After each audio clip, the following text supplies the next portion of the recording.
Chers téléspectateurs, bonsoir et merci d'être avec nous dans cette nouvelle édition. Tout de suite, pour commencer, développer Madagascar à travers les technologies modernes et la transformation digitale est parmi les objectifs de l'État mis en place par le président de la République de Madagascar.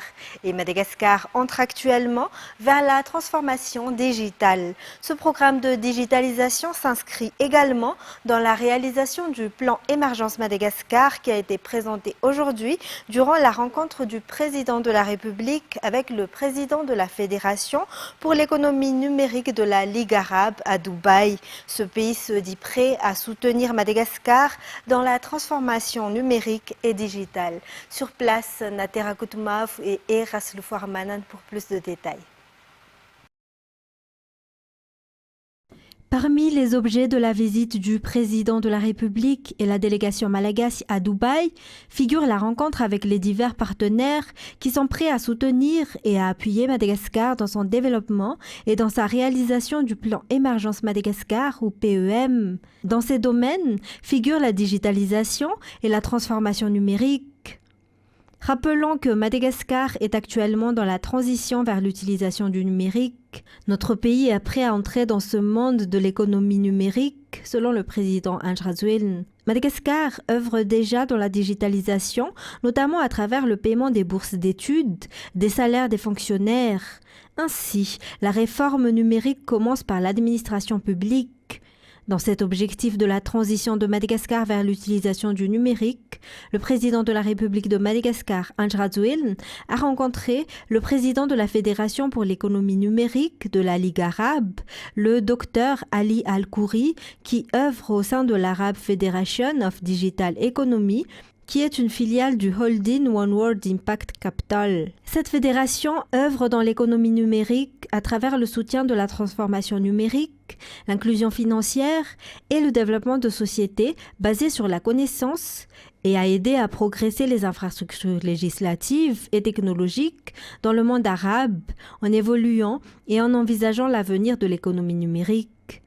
Elle intervient actuellement sur 22 pays du monde et est parmi les plus connus dans son domaine. L'Arab Federation of Digital Economy est prêt à soutenir et à appuyer Madagascar dans cette démarche vers la transformation numérique et à partager son expérience.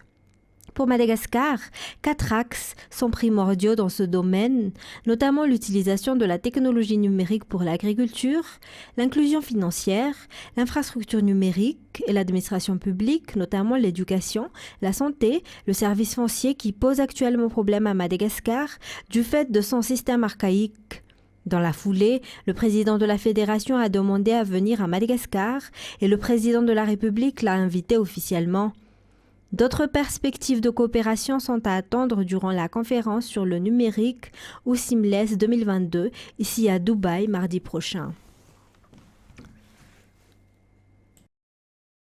Et en bref, Nicolas Dupuis, son staff technique, les joueurs locaux et les joueurs expatriés à La Réunion qui composent l'équipe nationale de foot, les Baréas de Madagascar, sont partis rejoindre Accra cet après-midi pour le match les opposants aux Black Stars le 1er juin dans le cadre de la première journée des éliminatoires à la Coupe d'Afrique des Nations. Et puis, près de 80 équipages ont pris le départ de la première édition du rallye historique ce jour au Tanah Waterfront à Boudvoun. Les équipages rejoindront Ampef en empruntant la RN7 pour la première étape et demain pour la deuxième étape. L'itinéraire sera Ampef et Tanah Waterfront en empruntant cette fois-ci la RN1. Le stade de Baréa ne se limite pas à l'accueil des matchs de foot. Lors de sa rénovation, le président de la République a déjà envisagé de mettre en place une piste pour l'athlétisme. Les travaux ont déjà commencé et sera achevé d'ici le 26 juin, selon le secrétaire d'État chargé de la nouvelle ville et de l'habitat. Nzara Zonarville sur les images de Nzara Djiansou. Une piste pour l'athlétisme est conforme à la conception technique du stade Baréa, soutient Gérard Ndjamanouissou, secrétaire d'État chargé de la nouvelle ville et de l'habitat. Malgré cette construction, le stade peut accueillir le match de qualification pour la CAN 2023 entre l'Angola et les Baréas le 5 juin prochain. En effet, les travaux seront suspendus momentanément et reprendront juste après pour être achevés d'ici le 26 juin. Quand les réparations et les entretiens sont conformes aux normes, les infrastructures durent, ce qui est constaté au regard de l'état du gazon naturel au stade Baréa Mamassen. La construction de la piste d'athlétisme achèvera complètement la rénovation du stade Baréa Madagascar. Les travaux pour cette infrastructure sont inclus dans le coût de la construction du stade. Dans un tout autre sujet, le 26 mai, des gendarmes de la compagnie de Carillon ont saisi plus de 10 tonnes de goudron destinées à la construction de la route nationale 44 reliant Muramang et Ambatunjazak. 10 personnes ont été arrêtées et seront jugées lundi. Détails sur les images de Kevin Ravuniarsan. Des gendarmes de la compagnie de Carillon ont trouvé 14 barils de goudron dans un camion dans la soirée du 26 mai. Selon les explications, ces goudrons étaient destinés à la construction de la route nationale 44 reliant Muramang et Ambatunjazak et étaient sur le point d'être placés dans un dépôt situé à Muramang. Après les enquêtes, 10 personnes ont été arrêtées. Ils ont été appréhendés à Muramang, Betaf et Carillon. 9 autres barils ont également été saisis, soit 23 barils d'un total de 10 tonnes 600 kilos de goudron. Toujours selon les explications du capitaine Ndjambelunien Safidini Touk, commandant de la compagnie territoriale Imerna Centrale, il s'agit d'un réseau de voleurs. Le PDG d'une entreprise de construction est même impliqué dans cette affaire. Et ce n'est pas la première fois que la gendarmerie de la compagnie territoriale de l'Imerna Centrale arrête des voleurs de matériaux destinés à la construction des projets présidentiels. Aux dernières nouvelles, ces 10 voleurs passeront devant le parquet lundi prochain. L'on attend donc la suite de cette affaire. Transport à présent, la qualité du transport de la ligne D reliant Antananarive à Ivat sera améliorée, ont déclaré aujourd'hui les coopératives. Les conducteurs qui commettent des infractions seront immédiatement sanctionnés selon les informations recueillies par Fanjesena Mirai et Kevin Ravuniarsan. Les coopératives de transport opérant à la ligne D ont reconnu que certains chauffeurs n'avaient pas respecté les règles et les cahiers de charges. Cela changera et des améliorations seront apportées, soulignent les responsables. Par ailleurs, il faudra également entrer dans la digitalisation, notamment en utilisant les paiements électroniques, a déclaré un opérateur lors d'un échange avec les responsables de coopératives ce jour. Par conséquent, la qualité de service des taxis B devra également changer. Les transporteurs de la ligne D reliant Ivat ou Antananarive se sont rencontrés ce jour à Manchou-Ivat pour discuter ensemble de cette amélioration. Plus de 200 jeunes garçons ont été circonscrits ce jour à Natiazouissouch, dans le 1er arrondissement, événement organisé par le député IRD élu dans cette circonscription. Mis à part celui d'Anatiazouissouch, les 44 Fouktan du 1er arrondissement bénéficieront de telles circoncisions gratuites. Radramanazatouf, Sitranjanasi. La circoncision à l'américaine a été choisie pour une circoncision de masse dans le quartier d'Anatiazouissouch. Tout a été gratuit, même les soins pour ce jour. Cet événement est organisé par le député IRD, élu dans le 1er arrondissement, le docteur Anjamal Nalnarive Jocelyn. Les enfants circonscrits ont également reçu des jouets. Selon les explications, la période hivernale est le moment opportun pour effectuer des circoncisions. Mais certaines familles n'ont pas les moyens de le faire, raison pour laquelle chaque année, ce député organise cet événement. Environ 200 jeunes enfants ont bénéficié de cette circoncision ce jour. L'événement se poursuivra dans d'autres Fouktan, précise le député. Et puis, pour terminer les actualités locales, l'association AFF, ou Anji Futchawan Fapanchsun, dans la région de Vaknakarach, a été présentée officiellement hier. Le président d'honneur de l'AFF et plusieurs membres de l'association ont été présents lors de la cérémonie. Détail avec Jameson Ranjanarman de Viva Intirabe. L'association Anjfut Chawanfapanchsun ou AFF a pour but d'examiner les problèmes et d'apporter des solutions pour le développement durable de la communauté. C'est pour cette raison qu'elle sera présente dans toute l'île. Pour hier, l'AFF de la région de Vaknakaraj a vu le jour en présence de sa présidente, Ingrid Mang. De nombreuses réalisations ont déjà été effectuées par l'association, si d'autres sont encore attendues. À Vaknakaraj, l'AFF compte aujourd'hui 35 membres et sera installée dans les 7 districts de la région. L'AFF fête ce mois-ci sa 4e année d'existence. La journée d'hier s'est terminée par une visite de stand de l'exposition. À l'international, l'ex-président Donald Trump a déclaré hier soir, lors de l'assemblée annuelle de la National Rifle Association, 3 jours après la fusillade qui a coûté la vie à 19 enfants et 2 enseignantes, qu'il fallait armer les citoyens pour combattre le mal. France 24. Donald Trump qui était clairement l'invité de marque de ce grand congrès de la NRA qui est, je vous le rappelle, le plus grand lobby des armes aux États-Unis, extrêmement puissant. Eh bien, Donald Trump a complètement adopté la rhétorique habituelle de la NRA dans ce genre d'événement. Il n'a absolument pas fait mention de contrôle des armes ou de possibles restrictions. Au contraire, il s'est posé en défenseur du second amendement, celui qui autorise les Américains à porter des armes.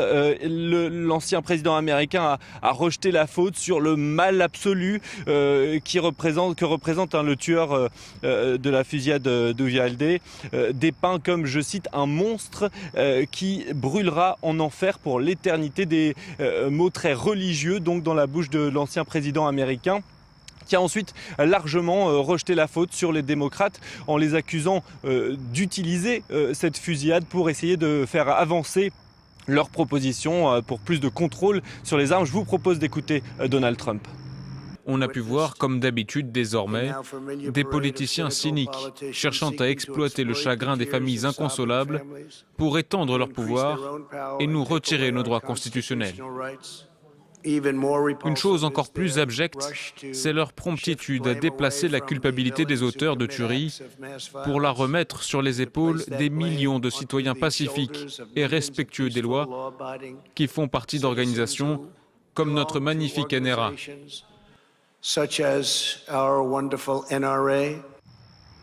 Pierrick, on vient d'écouter Donald Trump. Face à lui, face au lobby pro-armes, à l'extérieur du bâtiment où se tient le congrès de la NRA, il y a ces manifestants qui ont tenu à se faire entendre, dénonçant même un nouveau Sandy Hook. Effectivement, d'ailleurs, cette fusillade de Sandy Hook qui avait eu lieu en 2012, il y a presque 10 ans maintenant, qui avait fait 26 victimes, dont une vingtaine d'enfants, eh bien, elle est revenue tout au long de la journée. Il y a eu effectivement de très nombreux manifestants, d'abord postés vraiment devant le centre de convention, qui interpellaient chaque personne qui rentrait à l'intérieur en leur disant « honte à vous, shame on you ». Et puis, il y a eu aussi des personnes qui se sont relayées à la tribune, une tribune de l'autre côté du centre de convention, avec des centaines de personnes rassemblées, avec des pancartes, et là des moments d'émotion avec par exemple une mère de famille dont le fils de 19 ans avait été tué, qui est venu partager son deuil et expliquer que son fils était l'une des victimes par arme à feu, l'une des milliers de victimes qu'il y a chaque année aux États-Unis par arme à feu.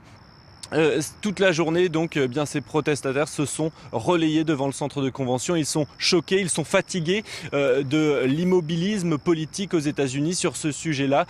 Ils ont l'impression que les républicains barrent chaque proposition du camp démocrate pour tenter de restreindre la violence par arme à feu aux États-Unis.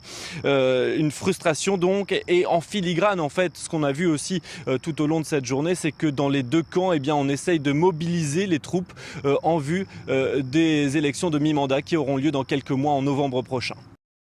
Et 2 jours après la tragédie qui a coûté la vie à 11 bébés lors d'un incendie dans un hôpital à Tivaouane, le président du Sénégal, Macky Sall, s'est rendu sur place et a reconnu l'obsolescence du système de santé de son pays. France 24. Rentré précipitamment de l'étranger, Macky Sall arrive vendredi en début de soirée dans l'enceinte de l'hôpital de Tivaouane, où 11 bébés ont péri dans les flammes. C'est horrible. J'ai vraiment le cœur meurtri. Le président vient de visiter la salle où a eu lieu l'incendie, Une enquête criminelle est en cours pour déterminer la cause du sinistre. Plus jamais ça, promet-il. J'ai ordonné que l'ensemble des services de néonatologie puissent être également audités dans leurs constructions, dans leurs installations et dans les équipements, mais aussi dans les process. Le chef de l'État se rend ensuite chez les familles des victimes. Devant l'hôpital, bouclé pour la circonstance, des riverains sont partagés sur cette visite. J'ai espoir après la visite du président que ce genre de drame ne se reproduira plus. Par la grâce de Dieu. Tout ça, c'est de la politique. Je ne suis pas du tout rassuré. Il a fallu qu'il y ait ce drame pour qu'ils viennent jusqu'ici. L'hôpital n'est vraiment pas aux normes. J'espère qu'ils vont enfin faire le nécessaire. Une chose est sûre pour Fatou, qui vient de rendre visite à un patient à l'hôpital, un changement est urgent. Surtout au niveau de l'accueil, il faut améliorer leur travail aussi. On a besoin de ça. Franchement, l'hôpital a besoin des gens qui sont matures, des médecins qui sont matures. On a besoin de ça vraiment. Le deuil national de 3 jours se poursuit jusqu'à ce samedi. Les drapeaux sont en berne dans le pays et les festivités, par exemple celles qui devaient se tenir dans le cadre de la Biennale d'art contemporain de Dakar, sont reportées. Pour terminer, le président ukrainien Volodymyr Zelensky a promis vendredi soir vouloir tout faire pour défendre le Donbass, où l'armée russe a intensifié son offensive. France 24. Selon le gouverneur de la région de Louhansk, Sergei Haïdaï, Severodonetsk serait à 2/3 encerclé en ce moment, mais l'accès à la ville pour les forces ukrainiennes est encore possible. Mais la prise de Liman, qui est une ville stratégique située au nord-ouest de Severodonetsk, une ville de 20 000 habitants, un nœud ferroviaire et routier important, cela probablement va empêcher l'utilisation de la route qui passe plus par le nord. Donc il n'y aura plus qu'une route un peu plus au sud qui peut permettre aux Ukrainiens d'acheminer des armes, des vivres. Toute communication en fait avec les villes de Severodonetsk et de Lysychansk devient de plus en plus compliquée pour les Ukrainiens. Les routes aussi sont souvent ciblées par l'artillerie russe qui cible aussi la ville de Bakhmut dans l'est de la région de Donetsk. Visiblement, il y aurait une offensive en ce sens là aussi. De plus en plus, des gens qui ont été à Bakhmut aujourd'hui m'ont dit qu'on entend de plus en plus de bruit d'artillerie dans le centre de cette ville-là. Donc oui, clairement, en ce moment, les Russes ont un peu la main. Le président ukrainien Volodymyr Zelensky, d'ailleurs, a lui-même dit qu'à certains endroits dans le Donbass, numériquement, les Russes ont un avantage vraiment extrêmement importante en termes de nombre de troupes sur le sol et aussi en termes d'armement. Et c'est d'ailleurs pour cela que tous les dirigeants ukrainiens ne cessent de répéter leur demande à leurs partenaires occidentaux d'envoyer plus d'armement et de les envoyer vite. Et c'est ainsi que s'achève cette édition. Mesdames et messieurs, je vous remercie de votre attention. Je vous retrouve demain pour de nouvelles actualités. Au revoir et passez une excellente soirée sur Viva.